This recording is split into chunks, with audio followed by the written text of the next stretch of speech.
Parce que dans cette vidéo, ça ne va pas parler de séduction, donc je le précise ici maintenant. J'ai créé des formations pour développer la créativité, plus particulièrement dans le domaine de la séduction, donc qui permet de développer sa tchatch en fait. Donc si ça vous intéresse, vous pouvez aller sur le site internet, faire appel à moi pour obtenir des séances. Et si vous voulez avoir plus de contenu psychologique comme ce que je fais là maintenant, et aussi du contenu sur la séduction, vous pouvez rentrer dans le club des Philogines. Et c'est pareil, c'est sur le site internet que je mettrai en barre de description. Salut, alors vous êtes nombreux à m'avoir envoyé cette fameuse vidéo de Horizon Girl ou Hacking Social sur la menace du stéréotype que je vais expliquer plus tard. Alors évidemment, je suis obligé de faire une vidéo réponse puisque la psychologie c'est mon domaine, je suis psychologue et puis la vidéo de Horizon Girl est quand même sourcée avec des études intéressantes, donc je pense que ça permet d'élever un peu le débat et puis de construire un débat intéressant. Alors qu'est-ce que la menace du stéréotype? C'est un concept en psychologie sociale qui part du principe que les individus s'auto-catégorisent en fonction de leur âge, de leur sexe, de leur race, et que lors de la passation d'un examen, ces personnes-là vont avoir une peur inconsciente de confirmer les stéréotypes qui sont associés à leur groupe. Donc, un exemple concret, il existe un stéréotype connu comme quoi les filles seraient moins bonnes que les garçons en maths. Donc, les filles, pendant qu'elles vont passer un examen de maths, seraient sujets à cette peur de confirmer le stéréotype des filles qui sont moins bonnes en maths. Alors, qu'est-ce que ça implique, la menace du stéréotype? Cela va entraver la mémoire de travail, donc la mémoire à court terme pendant qu'on est en train de faire l'examen, ce qui n'est jamais très bon en maths. Et de deux, ça enclenche une petite anxiété qui également entrave la performance. Pour activer le stéréotype, il faut 1. Que la tâche soit difficile, 2. Que la personne soit fortement identifiée à la tâche, c'est-à-dire que la tâche soit importante pour elle, par exemple que la fille soit fortement identifiée aux maths, qu'elle ait vraiment envie de réussir dans les maths. 3. Il faut évidemment que les gens aient conscience du stéréotype, et ça on va en reparler. Et 4. Il faut que le genre soit rendu saillant pour activer la menace du stéréotype. Alors le genre peut être rendu saillant de manière implicite, tout simplement en mettant des filles dans un groupe avec des garçons, parce que le simple fait de voir des garçons réactifs rend le genre saillant, ça veut dire qu'on se rend compte qu'on est une fille.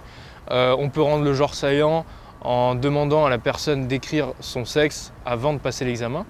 Donc ça, c'est la manière implicite d'activer la menace du stéréotype. Ou alors on peut activer la menace du stéréotype de manière explicite en expliquant aux enfants avant de passer l'examen qu'habituellement, lorsqu'on regarde les résultats à ces examens, il y a des différences entre les filles et les garçons. Pour justifier la menace du stéréotype, Horizon Girl ou Hacking Social nous sort 2 études.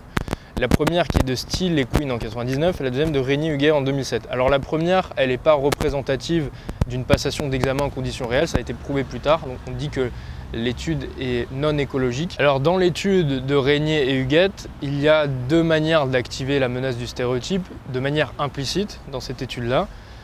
Soit en mettant les filles en présence de garçons, ça suffit pour rendre le genre saillant et donc activer la menace du stéréotype, donc faire en sorte que les filles se disent qu'elles sont moins bonnes que les garçons en maths. Soit de proposer une activité dite stéréotypée masculine, à savoir en l'occurrence dans cette étude-là, la géométrie. C'est-à-dire qu'il y avait en fait 2 conditions, il y avait 4 conditions et 2 paramètres qu'on modifiait.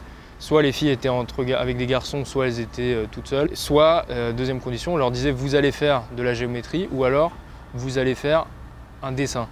Et le dessin est supposé être une activité stéréotypée féminine. Et c'est là, à mon avis, qu'il y a un couac dans l'expérience, dans l'étude, c'est que les petits garçons et les petites filles, on part du principe qu'ils connaissent le stéréotype qui est que les petites filles sont moins bonnes que les petits garçons en géométrie et les petits garçons sont moins bons que les petites filles en dessin. Alors moi je ne sais pas si vous connaissiez ce stéréotype-là, moi en l'occurrence je ne les connais pas. Je connais le stéréotype de la fille qui est moins bonne en maths que le petit garçon, mais là on n'a pas parlé des maths, on leur a dit géométrie, c'est pas pareil. Il s'avère donc que dans les conditions non mixtes et dessin, les petites filles avaient exactement les mêmes résultats que les petits garçons. Donc on peut dire que l'effet de la menace du stéréotype, dans cette étude en tout cas, était plutôt grand. La taille de l'effet est plutôt grande. Horizon Girl nous a sorti 2 études, tout au plus, pour démontrer l'existence de la menace du stéréotype. Moi, je peux te sortir le double d'études qui démontrent l'inverse, à savoir que la menace du stéréotype n'existe pas. Et alors, il y a même, j'ai vu 1 ou 2 études qui ont démontré que les petits garçons pouvaient être victimes au niveau de leur performance du stéréotype de la petite fille qui réussit mieux à l'école que le petit garçon. Mais on ne va pas faire une guéguerre avec chacun nos études pour montrer que ça existe ou que ça n'existe pas.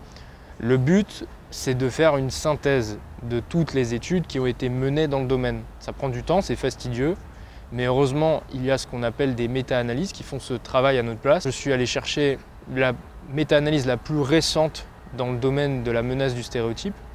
Et l'énorme avantage, c'est que cette méta-analyse, non seulement synthétise tous les articles publiés dans le domaine de la menace du stéréotype ces 15 dernières années, mais en plus, elle synthétise aussi toutes les études qui n'ont pas été publiées.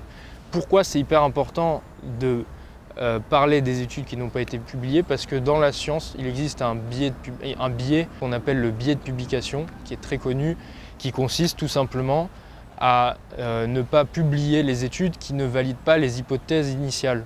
C'est très connu, tout le monde le fait. Pourquoi? Parce que c'est sexy, c'est beaucoup plus sexy, beaucoup plus vendeur de publier des études qui valident les hypothèses de base. Surtout dans un milieu aussi sensible que l'égalité homme-femme, dans un milieu qui a des répercussions politiques aussi importantes, et dans un domaine qu'on appelle la psychologie sociale, qui, je le rappelle, ça a été démontré par Lee Jussim, est un milieu qui est très politisé, très égalitaire. Je suis allé chercher la méta-analyse la plus récente, qui a été menée par Flor et Wichertz en 2015, sur les 15 dernières années.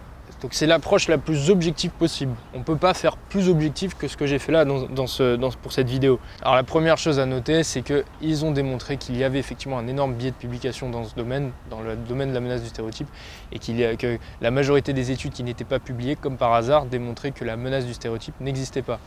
Deuxième point, il y a une inconsistance des résultats au niveau des études. Ça veut dire qu'il y a des études qui démontrent que la menace du stéréotype n'existe pas, d'autres qui démontrent qu'elle existe mais que c'est faible. C'est très hétérogène au niveau des résultats. Pourquoi?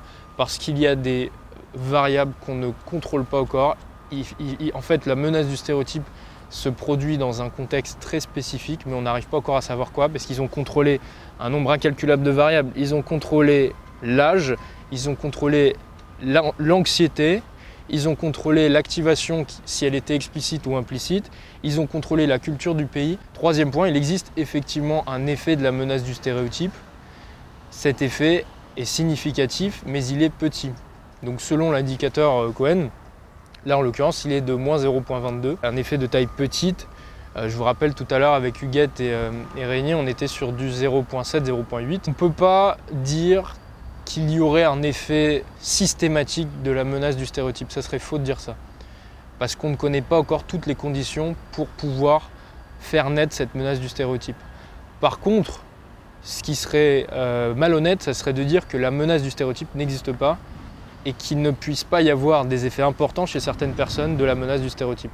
Voilà la conclusion des auteurs de cette méta-analyse et voilà ma conclusion aussi du coup. Tu fais une énorme erreur dans ton raisonnement qui est de déduire que puisqu'il existe une influence culturelle, une influence de la menace du stéréotype sur l'écart entre les hommes et les filles au niveau des performances en maths, alors cela voudrait dire qu'il n'y a pas d'influence biologique pour expliquer l'écart entre les hommes et les femmes en maths. C'est totalement faux. Le monde n'est pas soit noir, soit tout blanc. La réalité est toujours multifactorielle et on ne peut pas réduire un phénomène psychologique à une seule variable, qu'elle soit culturelle ou biologique. On ne peut pas prendre au sérieux quelqu'un qui nous dit qu'un phénomène psychologique s'explique uniquement par une des deux variables. C'est toujours une histoire d'interaction. C'est plusieurs variables qui rentrent en jeu et qui créent un phénomène. Et c'est le cas pour tous les phénomènes psychologiques. C'est le cas pour l'intelligence, c'est le cas pour la personnalité, c'est le cas pour les pathologies et c'est aussi le cas pour les différences hommes-femmes au niveau des performances en maths. Et utiliser ton étude qui a été menée sur des enfants de 5 à 8 mois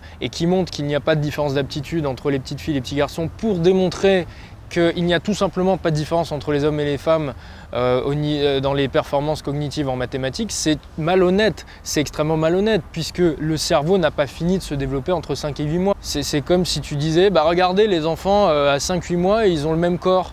Donc ça veut dire qu'il n'y a pas de différence corporelle entre les hommes et les femmes. C'est totalement faux et ça ne prend pas en compte les effets hormonaux sur le cerveau lors de la puberté. Cependant, puisque tu veux parler de la petite enfance, parlons-en.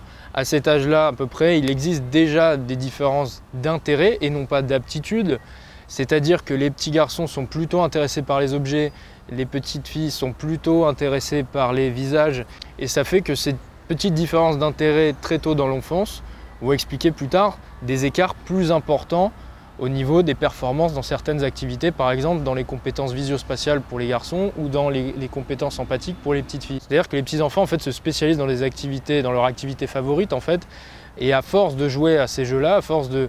les jeux, ça développe le cerveau et l'écart va se faire de plus en plus grand au fur et à mesure. Donc là, on a bien un exemple très intéressant d'interaction entre l'environnement et le biologique. Mais d'ailleurs, si la menace du stéréotype était si puissante, comment est-ce qu'on pourrait expliquer qu'aujourd'hui en médecine, il y a une majorité de filles, 62%, en sciences et vie de la Terre, c'est pareil, 60%. Comment même expliquer inversement que dans les métiers de la cuisine, les grands chefs cuisiniers sont principalement des hommes alors qu'il existe le stéréotype de la femme qui ferait la cuisine. Et pour tout dire, en fait, j'ai même du mal à comprendre l'objectif de la fin de ta vidéo. Parce que la menace du stéréotype, c'est très intéressant à étudier. Moi, je parle vraiment de la fin, de la conclusion moralisatrice de ta vidéo. J'ai du mal à la comprendre. Pourquoi? Parce que en fait, les filles ont de meilleures notes en maths à l'école que les petits garçons. D'ailleurs, les filles réussissent mieux à l'école que les petits garçons. Les filles redoublent moins. Les filles ont donc de meilleures notes dans toutes les matières, jusqu'au secondaire. Hein. Et ça, c'est valable en France et aux États-Unis. Les filles arrivent au collège avec une meilleure maîtrise de la langue française que les petits garçons. Et les filles sont plus nombreuses à obtenir le bac que les garçons. Alors tu dis aussi que les filles ont besoin de modèles féminins pour prendre confiance en elles. Et tu le justifies par l'étude de Régnier-Huguette qui montre que les filles performent moins bien dans une condition mixte, quand elles sont mélangées avec les petits garçons et les petites filles, parce qu'elles ont moins de représentation féminine de modèles qui réussissent. Mais tu oublies de dire que les petits garçons aussi réussissent moins bien dans la condition mixte et qu'eux aussi ont évidemment besoin de modèles pour réussir. Or aujourd'hui, 82% des enseignants en école primaire sont des femmes. Donc les petits garçons ont très peu de modèles masculins. Et on est en droit de se poser la question et de se demander si ça n'entrave pas la performance des petits garçons à l'école et si ça n'explique pas, justement, ça ne justifie pas les effets délétères que j'ai cités juste avant. Juste à un moment, je voulais faire juste une petite parenthèse. À un moment, tu montres une étude, une seule étude qui a été menée en 90, donc c'est un petit peu faible, un petit peu léger, pour démontrer qu'il existe une influence des professeurs sur la performance des élèves. Ça, c'est ce qu'on appelle l'effet Pygmalion, qui est un effet très connu en psychologie sociale. Et l'effet Pygmalion consiste à dire que tout simplement les croyances qu'ont les professeurs vis-à-vis de leurs élèves vont avoir des répercussions sur leur performance. Et donc il y a une excellente synthèse qui a été publiée par des chercheurs français sur l'effet Pygmalion. C'est un effet qui s'est avéré bien moins puissant qu'on ne le pensait, c'est-à-dire qu'en fait les attentes que se faisaient les professeurs vis-à-vis de leurs élèves avaient au final assez peu d'impact sur leur performance. Et de plus, ces attentes-là étaient très souvent fondées et justes, puisqu'elles étaient fondées sur des critères objectifs. Les professeurs, c'est leur métier, sont en général plutôt bons pour prédire et évaluer les performances des élèves. Alors on l'a vu, les petites filles ont des meilleures notes en maths que les petits garçons à l'école, mais lorsqu'on fait passer aux enfants des tests qui s'éloignent totalement du programme scolaire, qui ne prennent pas en compte les connaissances, les petits garçons en maths ont des meilleures notes que les petites filles. Cette différence-là, elle est notamment prouvée par 25 années de SAT aux États-Unis. La SAT, c'est les examens que passent les étudiants après le lycée pour après aller dans des facs, enfin dans des universités. Et ça fait 25 ans que dans les SATs, les garçons ont des meilleures notes que les petites filles en maths. Alors c'est pas énorme, c'est un tiers d'un écart type. Donc c'est pas un écart phénoménal. De toute façon, en fait, pour être très clair, il y a assez peu de différence entre les filles et les garçons en mathématiques. Et il faut le préciser, l'écart entre les petites filles et les petits garçons en mathématiques a effectivement été réduit au fur et à mesure des années.